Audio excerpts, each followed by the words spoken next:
Hey everyone, I want to go over my career goals of 2025 as a senior software engineer working primarily in front end and UI UX. For a few years now, since I discovered a cool book called The Artist's Way, I've been doing sort of like annual check-ins, especially in January, since that's also coincides with like holidays and renewal, to basically lay out for each sort of subset of life, what are my goals for the year? And so career goals are definitely sort of the first thing at the top of mind. And I know obviously we live in the world where our career unfortunately kind of determines a lot of our success. So let's go through it. My first one, number one, is more learning and understanding. And I have like a little book and here to go through it. So this is more chill, not scripted. More learning and understanding. So I think for me, this is definitely about, I felt like at work, I really need to sort of have a comprehensive knowledge about what I'm doing and more comprehensive knowledge about like the products I'm working on and sort of the concepts that relate to it. Not just doing the code, not just writing the code, or like not just, taking the ticket in and solving it. I think there's a lot about, you always want to have the stakeholders and all of the sort of company goals in mind, in addition to sort of like writing the features and product and stuff like that, because you're really building a product at the end of the day. You're trying to create sort of a user experience or user pathways to accomplish something. So I think understanding your product better and really knowing that will help accomplishing things. Number two, plan a vision ahead. So a big thing, especially as you climb the ranks as a developer, it's easy to just kind of jump in to what you're doing and not really thinking it through, just because you're relying on, you've done it before, you kind of know what to do. But I'm finding that, especially with the advent of AI and stuff like that, you really have to think about, well, what am I accomplishing at the end of the day, and sort of what value am I bringing to the table? So certainly you can have projects where you just kind of just do it because you like enjoy doing it, or you just like being messy in code. But also I think communicating to your employer, like, yeah, you're more thoughtfully going about what you're doing. You're looking more high level in addition to the implementation, and that will really help get things done faster, or maybe make you seem more competent at the end of the day. Number three, be curious about other teams.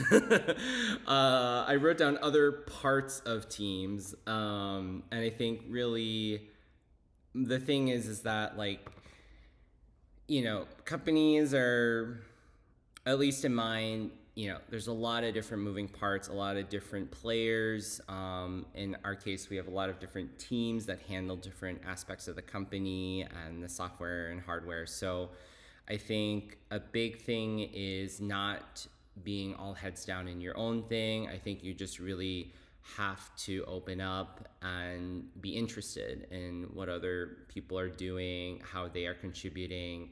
And I guess importantly, how does their parts affect your software maybe at the end of the day? And also kind of like, where are they going in parallel to you, so that you can sort of make sure you have the finger on the ball of where sort of everything is going, and not just sort of like your part of the company. Number four, find time to assist and ask about their stuff. So I think this means I want to definitely not just be curious about other teams, but like actually talk to people, find other people, proactively go out and make those connections, and sort of query, have sit downs like with your own people at your own company about like, what are you doing? What are you working on? Is anything um, and do you need assistance? Do you need me to help with anything? Do you have any information that you can offer? I think that's part of maybe as we get into sort of like intermediate senior levels of developers, like you're doing proactive outreach and you're offering sort of your knowledge base and trying to basically make yourself helpful or known and also like provide that guidance to others. And I think also importantly, this point is also about my own team and the people I work with. I really need to do more outreach and inquire in on what are they up to and how I can help them. I think we're just really always two heads down into like our own thing. So this is important for this year, especially as we move into big changes in the industry. Number 5, be open about sharing your work. So the funny thing is, you would think it's obvious that like whatever you're working on, other people should know that. I mean, if especially if you think your piece is really important. But the irony is a lot, or not irony, but like what actually happens is that people often don't really know what's going on. I mean, even like, people directly involved in your project don't really, they're not tracking your every contribution. Only you really know what you're including. So as much as you do good code or you push it out, your pull request is not actually communicating much to the rest of the company. It's just, you really almost have to market the contributions you're giving on a more human level, not a code level, because to you, like implementing this cool component that does this thing, doesn't really mean anything to people at the end of the day. You really have to communicate, well, what is it accomplishing? Where does it fit in the piece of the puzzle of whatever app you're working on? So I think being more proactive about promoting your work, sharing your work, telling people about it. I don't think it's, narcissistic or like, selfish to do that. I think actually the lack of information is kind of an issue right now in a lot of teams and companies. And so all right, number 6, be clear about your battles. And really I need to just kind of, these are like my career goals. And so I've been generalizing a bit here. But I think a big thing for me is like I definitely sometimes like the things I'm interested in are like the battles I want to pick, and often those are not really the things that are critical or sort of moving the needle at the end of the day, in the sense of like I always find out later, especially when I do one-on-ones, with my manager, that I'm like, oh, the things that I've been really energized and focused on were not necessarily even like, he didn't even know about it, or I'm picking the wrong battles. And so I think we need to be more, or I need to be more thoughtful about just like finding what to really focus attention on. And I'm feeling like, as I get older and increase in responsibility, that I also like, I don't have enough time to do everything and to sort of like, fly around the company. And so I think I really need to be clear about where I'm going to put my eggs, right? Put the eggs in the basket in terms of like each week, each day, each week, each quarter or whatnot, in order to really manage my time effectively and like deliver the things I want. Number 7, have a pattern of respite to recharge. What a funky word, respite, in the sense that it's like people don't really say that. But I need to really not just like work straight through the day, starting from like whatever 9 a.m. to 5 p.m. I really need to have a much more reasonable pattern of ups and downs. I think a big thing for me, and this is a big thing for a lot of people, is there's there's not a lot of full-time remote work, so you're not or your office is calling you back in, so you have to be, in the office a lot. And so I think reestablishing the ability in a charged work environment to have more of a relaxed pattern that both supports your like productivity, but also like supports just chilling out. And I guess a lot of YouTube videos would say like, well, relaxing is the way to increase productivity, in the sense that it allows your brain to effectively recharge for the next one. And so definitely for me, I think that's like, I really got to get those walks in. I really got to like plan the day. One of my other goals is like, plan the vision ahead. I think planning your vision is as much of doing it for yourself. So number 8 is seek impacts per month. And I wrote like 6 impacts per month. And I think what I don't think is possible. I don't know why I wrote that. Or did I write company impacts? Oh, sorry, not 6 impacts, company impacts. So I think it goes back to just like, yeah, you can't just be heads down in code. Like you got to find out where are you actually going with software at the end of the day, and what do what is the result really of all your work? Because unfortunately we don't just sell nice React components and nice front ends. We sell kind of like the user experience at the end of the day, or like the user can do this, or like someone can complete a sale to do this, or a particular information gets communicated effectively at the end of the day. Like it's all the engineering doesn't matter. And I think you really need to look at bigger picture, because essentially when we talk about especially AI impacts the industry, like we're really just talking about how do we solve the problem of just being mired in development? Because at the end of the day, CEO or like product managers want to just accomplish a goal.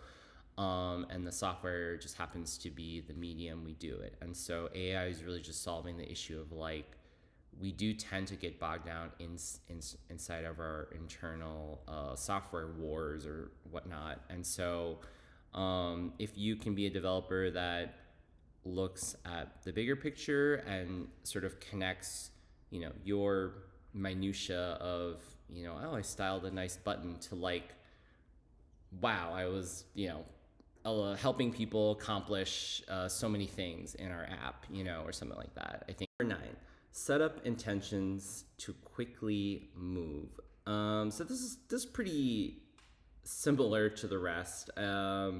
I always find that the more, in most cases for like these sort of like artist way goals, like after number 5, I think you pretty much like you get the gist, and the rest is sort of more sort of like refinement of it. But I think the additional point here is like, it's not enough to just like say, I'm gonna plan these things and I'm gonna be really good about chilling out and relaxing in between my bursts of energy or whatnot.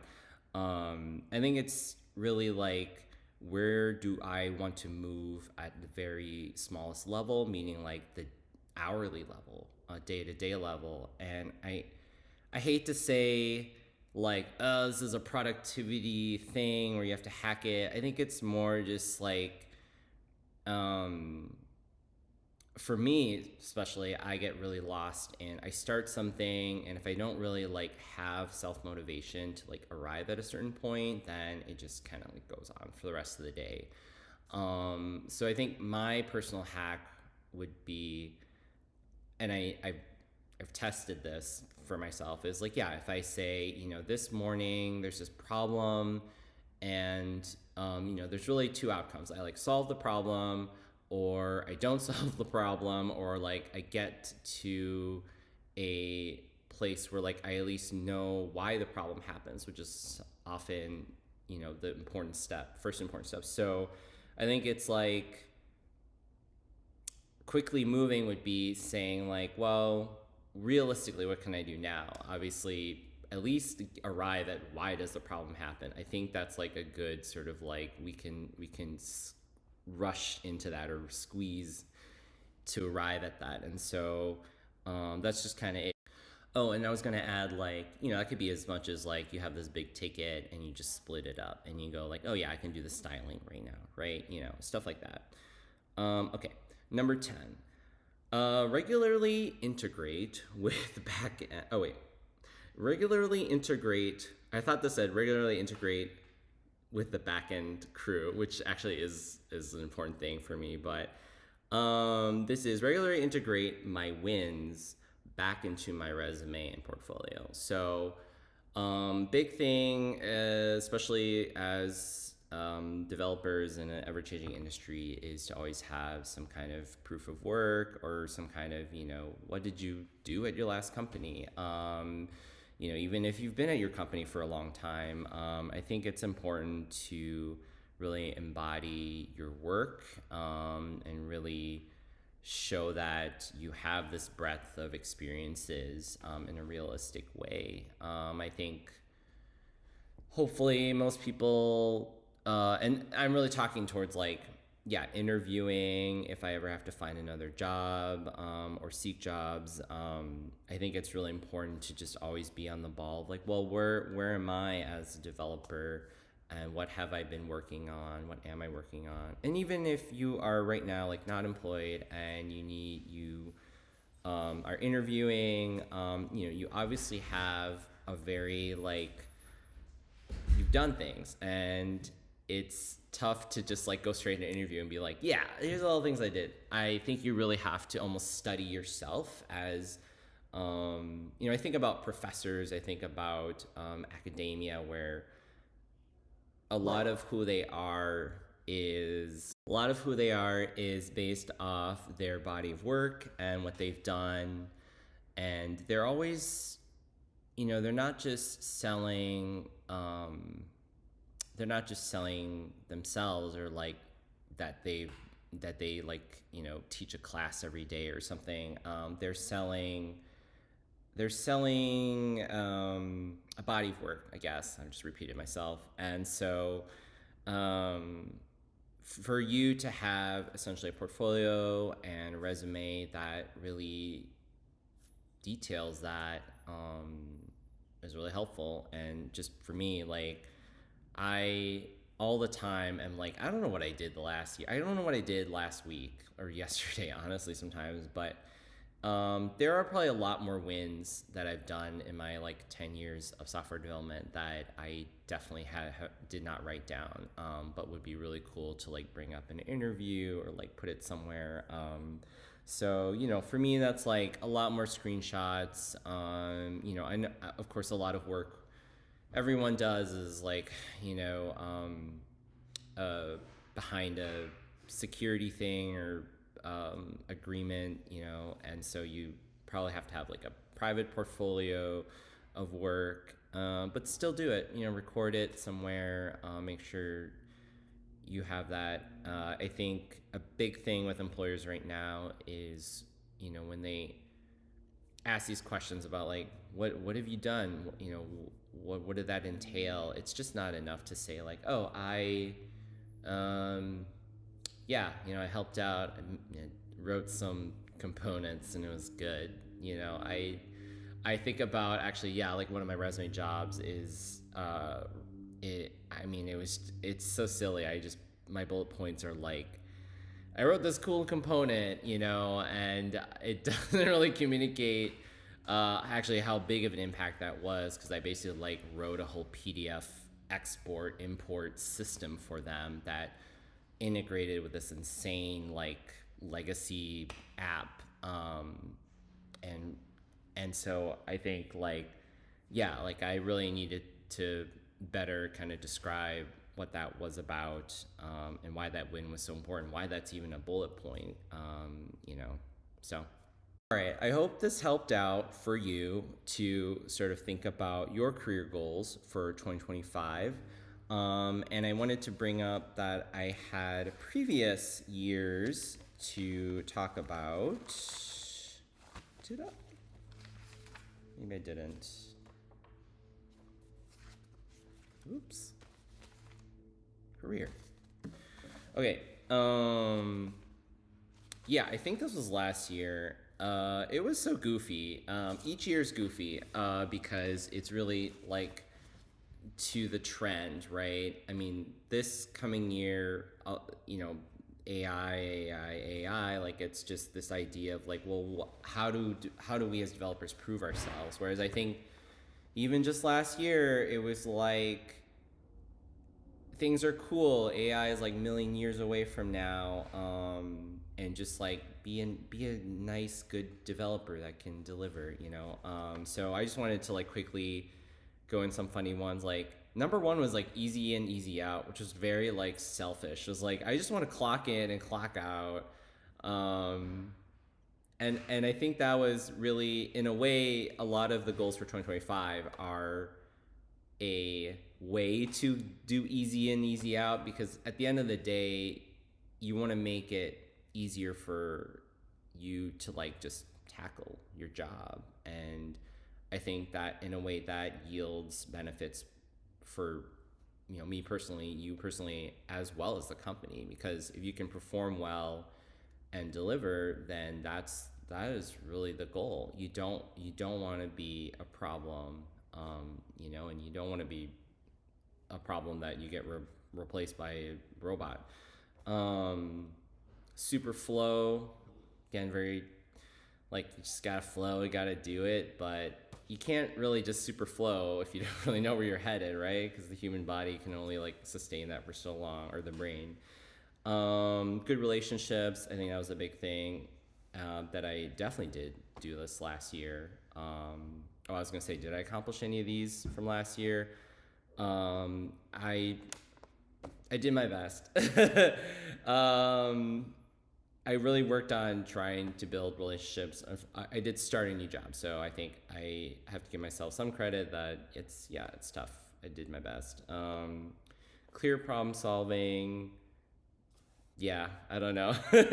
We solved some problems for sure. Time box ninja, number 5. So like all of these are just like be more efficient. I think I was as efficient as I could be. I wouldn't say it was like knock it all out of the ballpark. I think part of that is starting a new role and doing new things. So I really can't hold myself to these standards just because it's just like, yeah, it wasn't like I was at a job for like 10 years and I got, redo it.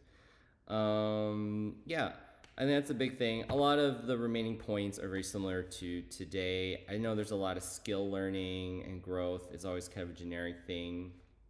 I think for this coming year, I mean, I don't like to recommend just like, oh yeah, you need to skill up and get on whatever website that teaches you to do things. The hot new website nowadays. I don't really know. I used to use Coursera, and I think it's not the cool one anymore. I don't know, but I think skill learning needs to be like very intentional. It can't just be like, okay, I'll learn this database thing because it's important. I have like this big like AWS course that I bought that I don't think I ever used because like it just is so specific to like if your product or company uses that thing. So I think skill learning needs to really be relevant to if you just need it to like move to the next level. But I think a bigger thing is back to just like what is the higher vision or higher goal, end of the day implementation. So I think not just learning skills, but like learning, learning how to build a product, learning product management, learning product development, learning these sort of like, there's software, but then there's like the reason we have the software is we need to like do things, these sort of more interconnected topics that require software. I think learning that as a developer is probably more relevant right now than necessarily like jumping on the hot new code bandwagon for something, right? Because we're seeing a lot where we want to make code more efficient. I mean, that happened with Tailwind and CSS, right? We're like seeking in the front end land, seeking efficiencies and faster movement for these sort of archaic or outdated ways of coding. And so looking big picture will really serve for 2025. All right. Hope everyone has a great year, and let me know in the comments what you think.